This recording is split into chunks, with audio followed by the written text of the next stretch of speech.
Permata TV YouTube Indonesia untuk kesekian kalinya mempersembahkan sebuah storytelling kekinian abad ini, diangkat dari karya besar S.H. Mintardja yang sangat populer di masanya. Berlatar belakang kisah tanah Jawa masa lampau pada saat runtuhnya kerajaan Majapahit dan berdirinya kerajaan Demak.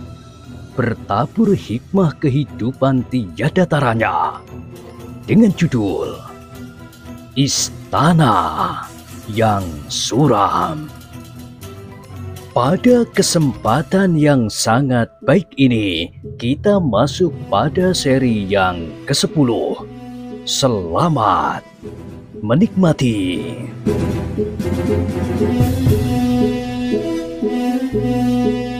Di akhir kisah sebelumnya disebutkan, setelah berkemas sejenak, maka Inten pun kemudian pergi bersama Raden Kudarupoko dan Panji Surowilogo berjalan-jalan ke bukit kecil di sebelah istananya itu. Terasa udara yang cerah menyegarkan tubuh, angin pegunungan yang silir mengalir dengan lembut. Di udara yang jernih, nampak beberapa ekor burung beterbangan di antara warna-warna putih awan yang berarak selembar-selembar didorong angin ke utara. Menyenangkan sekali, desis Raden Kudarupoko. Sebelum Pamanda Pangeran Kudanarpada menghijaukan lereng bukit itu, tentu yang nampak jauh berbeda dari sekarang. Pegunungan yang gundul, sahut Panji Surowilogo. Iya, Berkata Inten Prawesti. saat kami datang di tempat ini, maka yang nampak hanyalah tanah gersang, kuning kemerah-merahan. Tentu Pamanda Pangeranlah yang mengajari orang-orang Karangmojo membuat parit-parit di daerah kering, menanami lereng bukit dengan pepohonan yang khusus, pohon metir dan sebangsanya, dan sudah barang tentu, kemudian dengan pohon buah-buahan. Iya, Jawab Inten Prawesti. Mereka bertiga pun kemudian berjalan perlahan-lahan melalui jalan kecil menuju ke lereng bukit kecil itu. Raden Kudarupoko dan Inten Prawesti di depan, sedangkan Panji Surowilogo di belakang.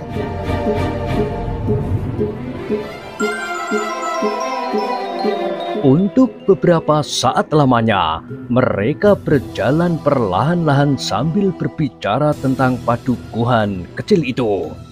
Istana kecil yang dibangun di dekat padukuhan itu, dan bukit-bukit yang kemudian menjadi hijau. Namun tiba-tiba saja, langkah Inten Prawesti terhenti. Inten Prawesti tertegun, wajahnya nampak menjadi pucat. Meskipun kemudian ia berusaha melenyapkan kesan-kesan ini dan melangkahkan kakinya pula, namun Raden Kudarupoko segera dapat menangkap kegelisahannya itu. Ternyata ketika Raden Kudarupoko memandang agak jauh ke depan, dilihatnya seorang anak muda yang nampaknya memang agak berbeda dengan anak-anak Karangmojo. Siapakah anak itu? Bertanya Raden Kudarupoko. Kidang Alit. Jawab Inten Prawesti. Apakah orang itu menggelisahkan kau? Inten menjadi ragu-ragu, tetapi ia pun kemudian menggeleng.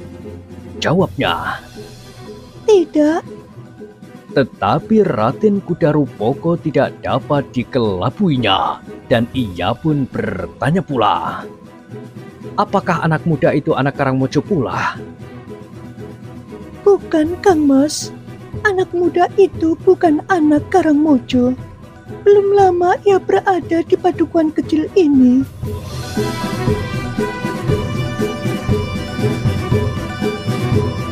Terasa jantung Raden Kudarupoko dan Panji Surowilogo berdebaran. tetapi keduanya pun berusaha menghapuskan semua kesan dari wajah mereka. Apakah kau mengetahui namanya? Namanya Kitang Alit. Bukankah aku sudah menyebutnya? Raden Kuda Rupoko mengangguk-angguk. Bahkan sekilas ia berpaling, tepat pada saat Panji Surowilogo memandangnya.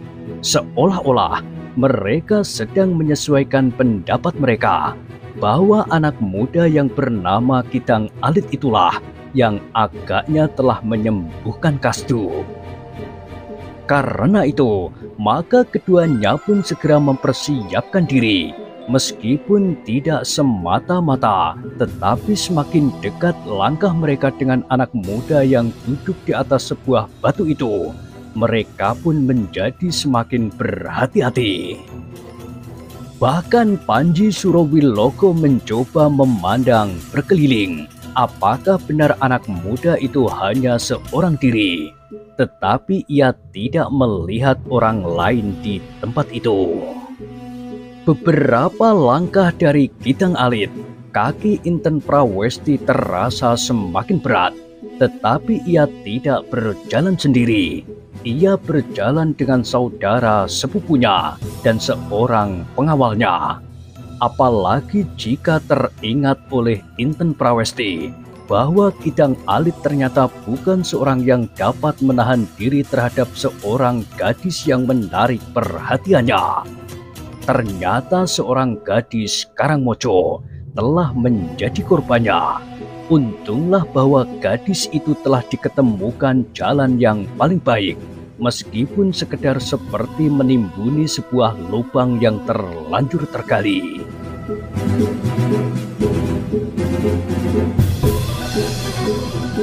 Raden Kuda Rupoko menegang ketika ia melihat Kitang Alit berdiri, tetapi ia seolah-olah sama sekali tidak menghiraukannya, karena sebelumnya ia memang belum mengenalnya. Dengan tajamnya Kitang Alit memandang ketiga orang yang menjadi semakin dekat. Namun Inten Prawesti dan Raden Kuda Rupoko lewat tepat di hadapannya. Kitang Alit menganggukkan kepalanya dalam-dalam sambil bertanya, "Apakah putri akan naik ke atas bukit kecil itu?" Inten Prawesti menjadi bingung, tetapi seakan-akan di luar sadarnya terloncat jawabnya, "Iya, aku akan berjalan-jalan ke atas bukit kecil itu." Sudah lama putri tidak pergi ke sana. Melihat-lihat jalur jalan kecil itu dari atas bukit yang kini berwarna hijau.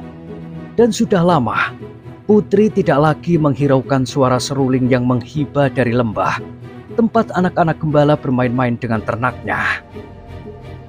Inten semakin bingung, tetapi ia menjawab juga, "Aku tidak mempunyai waktu lagi." Kitang Alit tertawa. Katanya, "Apakah yang putri sibukkan? Tamu-tamu putri baru kemarin berada di sini. Sebelumnya putri tentu masih sempat jika putri ingin." Inten Prawesti bertambah bingung. Nampak wajahnya bahwa ia tidak dapat segera menemukan jawabnya. Ia tidak mengerti kenapa anak muda itu seakan-akan menuntunya karena agak lama tidak keluar dari istananya.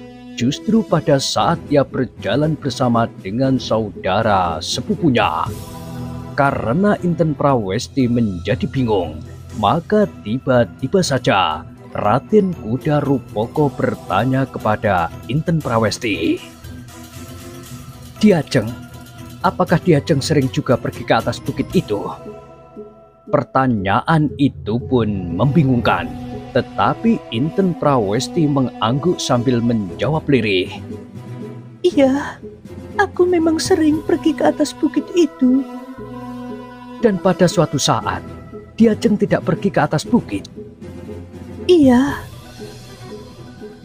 "Itu adalah hakmu, Diajeng. Kau dapat pergi kapan saja kau ingin pergi. Dan kau dapat tinggal di dalam istana sampai kapanpun. Bahkan jika tiba-tiba timbul keinginanmu, untuk pergi ke Demak bersama aku besok atau lusa.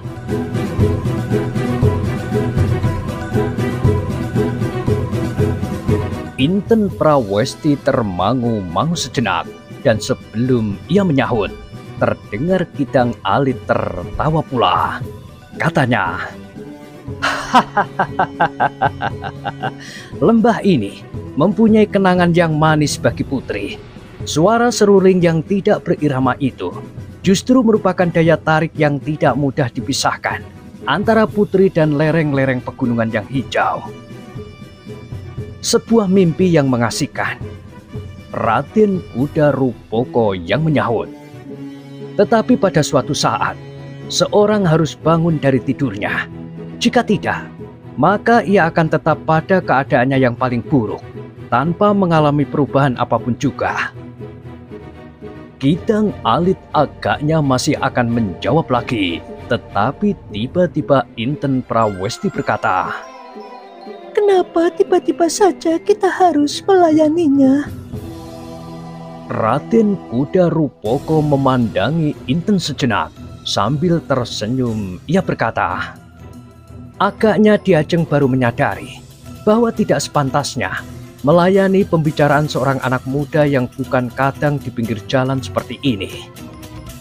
Marilah kita berjalan terus, ajak Inten Prawesti. Raden Kuda Rupoko mengangguk, senyumnya masih nampak di bibirnya, dan ia pun berkata, sebaiknya kita lebih baik memperhatikan bukit yang hijau itu daripada orang-orang yang mengganggu perjalanan ini. Inten Prawesti yang menjadi semakin berdebar-debar itu tidak membicarakannya lagi. Ia melihat keadaan yang rasa-rasanya menjadi semakin tegang. Karena itu, maka ia pun segera meninggalkan tempat itu. Raden Kuda Rupoko masih sempat memandang wajah Kidang Alit sejenak, ketika ia pun kemudian melangkah mengikuti adik sepupunya.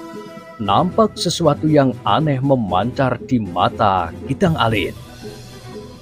Tetapi Raden Kuda Rupoko pun kemudian tidak menghiraukannya lagi. Dengan tergesa-gesa, ia menyusul Inten Prawesti yang sudah mendahuluinya.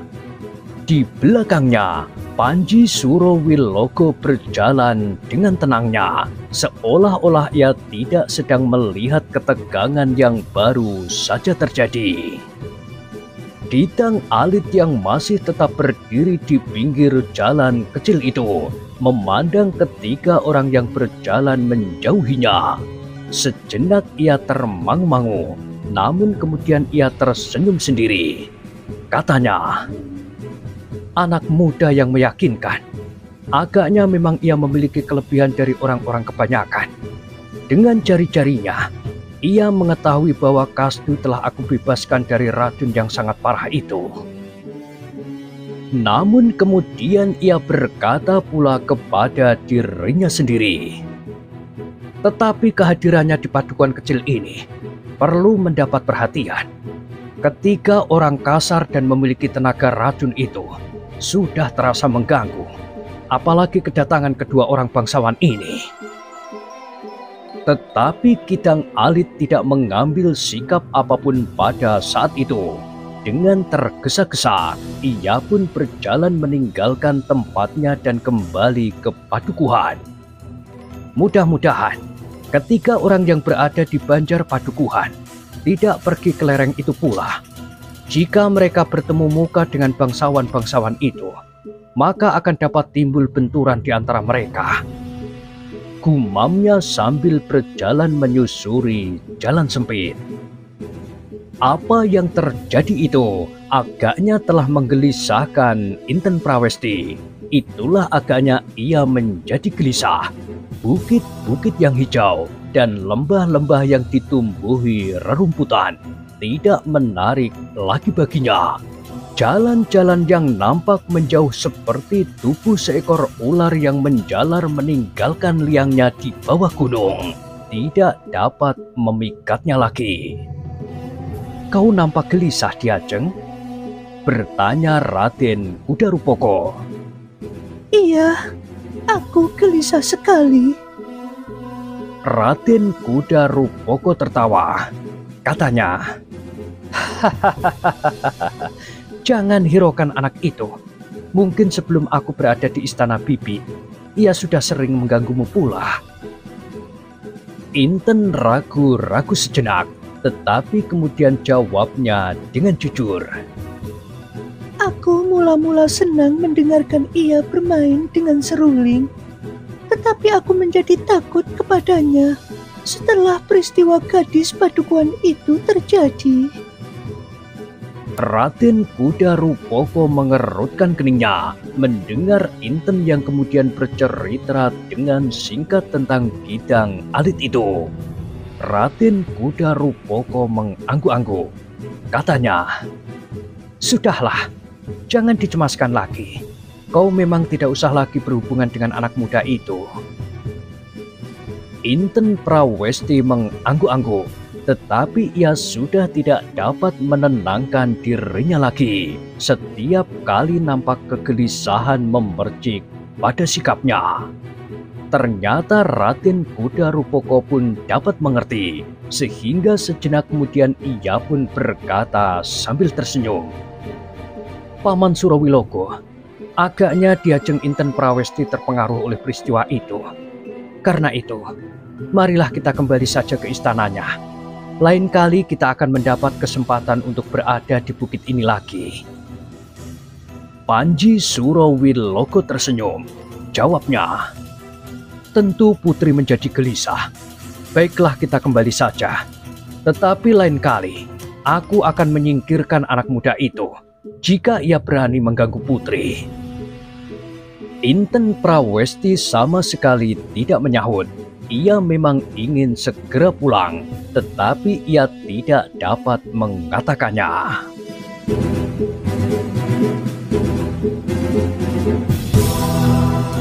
Demikianlah, mereka bertiga tidak lama berada di lereng bukit itu. Perlahan-lahan mereka berjalan turun menyelusuri jalan di lereng yang rendah itu. Namun di sepanjang perjalanan itu, Raden Kuda Rupoko tidak henti-hentinya mengagumi peninggalan Pangeran Kuda Narpoto.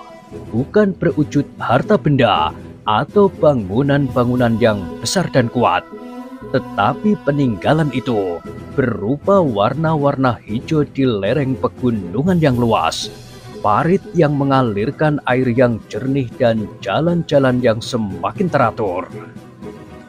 Inten Prawesti sempat menceritakan keadaan padukuhan itu sebelum ia bersama keluarganya menetap di istana itu. Rakyat Karangmojo tentu tidak akan melupakan jasa Pamanda Pangeran Kuda Narpoto, berkata Raden Kuda Rupoko. Iya, agaknya mereka bersikap sangat baik kepada kami sampai saat ini. Raden Kuda Rupoko mengangguk-angguk. Tentu rakyat padukuhan kecil itu tidak akan dapat mengingkari kenyataan yang masih dapat dihayatinya saat itu. Ketika kemudian mereka menjadi semakin rendah di kaki bukit kecil itu, sekali ini Inten Prawesti tertegun. Ia melihat dua orang yang sedang berjalan menyusuri kaki bukit itu pula. "Siapakah mereka?" bertanya Raden Kuda Rupoko. "Apakah mereka juga termasuk anak muda yang bertingkah laku seperti Kidang Alit itu?" Oh, tentu bukan. sahut Inten Prawesti. Apakah kamu tidak mengenal mereka? Raden Kuda Rupoko mengerutkan keningnya. "Apakah keduanya anak-anak yang ada di istana itu, Ki Ajeng?" Iya, keduanya adalah anak-anak pembantuku yang mengikuti perjalanan kami dari Majapahit. Oh, Raden Kuda Rupoko mengangguk-angguk, tetapi ia tidak menghiraukan kedua anak muda kakak beradik itu. Namun ketika mereka menjadi semakin dekat, Inten Prawestilah yang memanggil keduanya untuk mendekat. Sambil berjalan terbungkuk-bungkuk, kedua orang kakak beradik itu mendekati Inten Prawesti. Wajah mereka nampak tegang dan membayangkan kegelisahan. Hei, kenapa kalian berada di sini? Ampun Putri, maksud kami hanya sekedar ingin melihat-lihat daerah baru ini. Inten Prawesti mengerutkan keningnya, tetapi ia pun kemudian tersenyum. Kenapa kalian menjadi gelisah? Aku tidak apa-apa. Jika kalian ingin melihat-lihat tanah yang mulai menjadi hijau ini, pergilah. Mungkin ada gunanya bagi kalian berdua. Ya Putri, bahkan Byung tadi menyuruh kami berdua mencoba untuk memperkenalkan diri kepada anak-anak muda di Karangmojo. Byung mengatakan agar aku menyebut diri sebagai anak Nyi Upih. Agaknya Byung kami sudah banyak dikenal oleh orang-orang Karangmojo. Inten Prawesti tersenyum.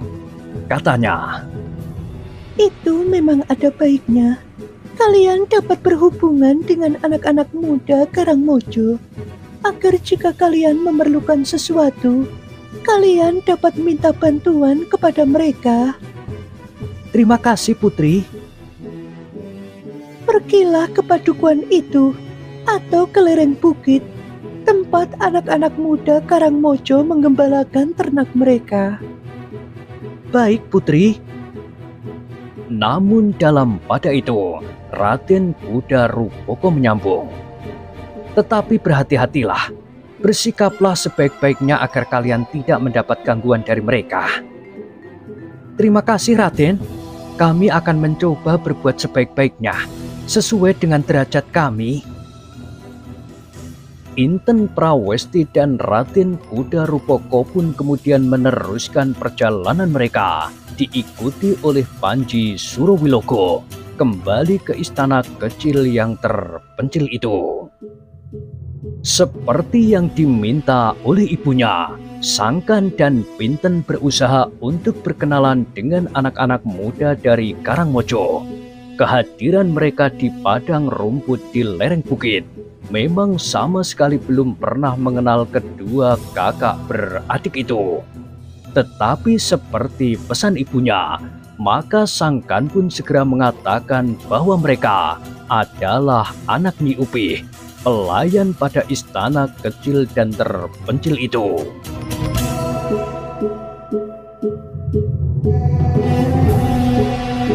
Oh, seorang gembala yang bertubuh tinggi besar mendekati Sangkan sambil tersenyum. Jadi kau anak Nyi Upih itu? Iya, jawab Sangkan. Kami mengenal ibumu dengan baik. Ia sering ke rumahku dan kadang-kadang membeli sesuatu dari ibuku. Sangkan mengangguk-angguk sambil tersenyum pula. Ia berkata, kami ingin memperkenalkan diri kami. Marilah, ikut kami. Kakak-kakak kami yang lebih besar berada di bawah. Tetapi sebagian ada yang tinggal di rumah Ki Buyut di saat-saat seperti ini. Di rumah Ki Buyut? Apakah mereka bekerja di sana? Jika ada waktu senggang, kakak-kakak kami memang sering berkumpul di sana. Ki Buyut sering memerlukan anak-anak muda untuk membantunya mengatur padukuan ini sebaik-baiknya, seperti yang dianjurkan oleh Pangeran Kuda Narpodo. Bukankah kalian berada di istana pangeran itu? Iya, tapi sayang, kami datang jauh terlambat. Pangeran Kuda Narpodo sudah tidak ada di istana kecil itu lagi. Kami semua menyesal atas kepergian itu, berkata gembala itu. Apalagi ayahku, ia benar-benar merasa kehilangan pelindung yang paling baik, bahkan telah berhutang budi kepada Pangeran Kuda Narpodo itu. Sangkan hanya mengangguk-anggukkan kepalanya. Marilah, ajak anak muda itu. Aku antarkan kalian ke rumah Ki Buyut. Sangkan memandang adiknya sejenak, namun agaknya Pinten berkeberatan. Katanya, Lain kali saja, Kakang. Pergilah sendiri ke rumah Ki Buyut itu. Sangkan tersenyum. Katanya, lain kali saja Kisanak, tetapi kali ini setidak-tidaknya aku sudah mengenal beberapa anak-anak muda Karangmojo. Karena Pinten berkeberatan untuk pergi ke rumah Ki Buyut, maka mereka pun mengurungkan niatnya untuk pergi ke Padukuhan. Maaf loh Kisanak, berkata Sangkan kemudian. Sampaikan saja salamku kepada anak-anak muda di Karangmojo. Pada suatu saat, kami akan menemui mereka dan berkenalan dengan mereka. Selanjutnya kami adalah bagian dari anak-anak muda di Karangmojo. Kami sudah berniat untuk tetap tinggal di sini. Sehingga karena itu, kami harus mempersatukan diri dengan kalian. Kami akan menerima kalian dengan senang hati, jawab anak yang bertubuh tinggi itu. Seperti kami menerima Kidang Alit di sini. Ia telah memberikan banyak pertolongan dan petunjuk bagi anak-anak muda di Karangmojo. Siapakah Kidang Alit itu? Bertanya Sangkan. Jika yang kalian maksud dua orang bangsawan yang ada di istana Pangeran Kuda Narpodo itu, mereka adalah Raden Kudarupoko dan Panji Surowilogo. Bukan kedua bangsawan itu. Kidang Alit adalah seorang petualang. Ia masih muda seperti engkau. Ia mempunyai banyak kelebihan dari kami, anak-anak muda Karangmojo dalam segala hal. Sangkan mengangguk-angguk. Lalu katanya, sayang, kami tidak memiliki kelebihan apa-apa. Tetapi, barangkali kalian dapat memberikan pengalaman-pengalaman yang pernah kalian alami di daerah kalian yang lama. Bukankah kalian pernah tinggal di daerah peradaban yang lebih tinggi dari padukuhan kami yang terpencil ini? Sangkan mengangguk-angguk, tetapi jawabnya, di daerah yang lama itu pun, kami berdua tidak lebih dari seorang anak pelayan. Tentu, justru oleh karena itu, akan dapat berguna bagi kami di sini yang masih ketinggalan. Sangkan tersenyum, katanya, kami akan memberikan apa yang dapat kami lakukan seperti saat-saat kami berada di daerah kami yang lama. Tetapi agaknya, Pangeran Kuda Narpodo dan anak muda yang bernama Kidang Alit itu telah memberikan banyak sekali bagi kalian, sehingga tidak ada lagi yang dilampaui.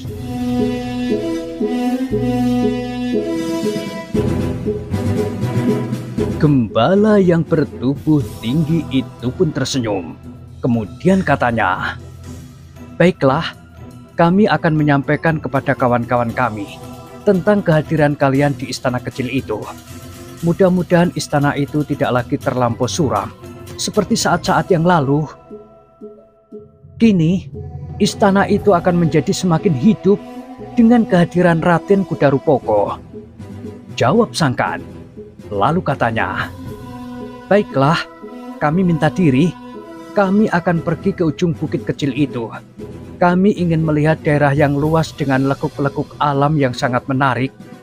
Dalam perjalanan dari kota raja, kami pun melalui daerah-daerah pegunungan. Tetapi pada umumnya, lereng-lereng pegunungan itu nampak gersang dan kering. Tetapi pegunungan di daerah ini nampak hijau dan segar.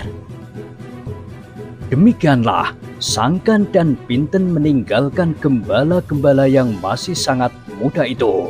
Tetapi hubungan itu adalah permulaan dari pergaulannya dengan anak-anak muda di Karangmojo yang lebih tua lagi dari gembala-gembala itu. Ketika mereka sampai di atas bukit kecil itu, mereka pun menebarkan pandangan mata mereka ke sekelilingnya. Daerah yang luas dan hijau, meskipun di sana-sini masih ada juga daerah yang masih perlu mendapat pemeliharaan. Keduanya tidak terlalu lama berada di ujung bukit kecil itu. Pinten pun kemudian mengajak kakaknya segera kembali ke istana kecil yang terpencil itu. Kau masih akan tidur lagi sepanjang hari? Bertanya kakaknya. Pinten mengerutkan keningnya. Katanya, Tetapi aku sekarang tidak pincang lagi. kakaknya memandang wajah adiknya yang mulai cerah, tetapi ia tidak mengatakan sesuatu. Apakah kita akan berlomba lari? Pintenlah yang bertanya. Lereng ini miring sekali. Jika kau terdorong dan tidak dapat menahan diri, kau akan jatuh tertelungkup. Mungkin wajahmu akan tergores batu padas. Pinten termangu-mangu sejenak, namun kemudian ia pun mengangguk-angguk sambil bertanya. Apakah kira-kira akan terjadi demikian jika kita berlomba lari? Sangkan sama sekali tidak menjawab, tetapi ia pun menunjuk ke lembah di bawah bukit di sini yang lain dari istana kecil itu. Kau lihat, ternak itu semakin lama semakin tumangkar. Padukuhan ini akan mengalami hari-hari yang semakin baik jika mereka tidak meninggalkan petunjuk-petunjuk yang pernah diberikan oleh Pangeran Kuda Narpodo. Pinten mengedarkan tatapan matanya sambil mengangguk-angguk. Ia berkata, Nampaknya orang-orang Karangmojo bukan orang-orang yang cepat menjadi jemu. Sesuatu yang dianggapnya baik dilakukannya terus. tetapi mungkin anak muda yang disebut namanya bernama Kidang Alit itu pun banyak memberikan pengaruh kepada padukuhan ini. Pinten tidak menyahut. Rasa-rasanya ia sedang menikmati hijaunya bukit di sekitarnya. Namun tiba-tiba ia menggamit kakaknya sambil berkata, Kakang, kau lihat 3 orang yang berkuda itu? Sangkan mengangguk. Bagaimana jika mereka datang kemari? Kenapa? Biar sajalah mereka datang kemari. Apakah mereka tidak akan berbuat apa-apa atas kita? Ketiga orang itu tentu orang-orang yang pernah dikatakan ibu bahwa mereka adalah orang-orang yang kasar dan bahkan buas. Tetapi mereka tentu tidak akan berbuat apa-apa atas kita.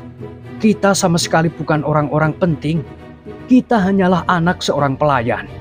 Apakah yang akan dilakukan oleh ketiga orang itu atas kita? Tetapi aku cemas. Aku seorang perempuan. Mungkin mereka akan berbuat sesuatu atasku. Ah, kau terlampau perasa. Apa kau sangka kau itu seorang gadis yang cantik yang dapat membuat setiap laki-laki tergila-gila kepadamu? Sehingga dengan demikian kau cemaskan dirimu sendiri. Ah, Pinten mencubit kakaknya sehingga kakaknya mengaduh. katakan sekali lagi. Kukumu seperti kuku macan, Pinten. Kau nakal sekali. Sangkan masih akan menyahut, tetapi ternyata ketika orang berkuda itu benar-benar menjadi semakin dekat.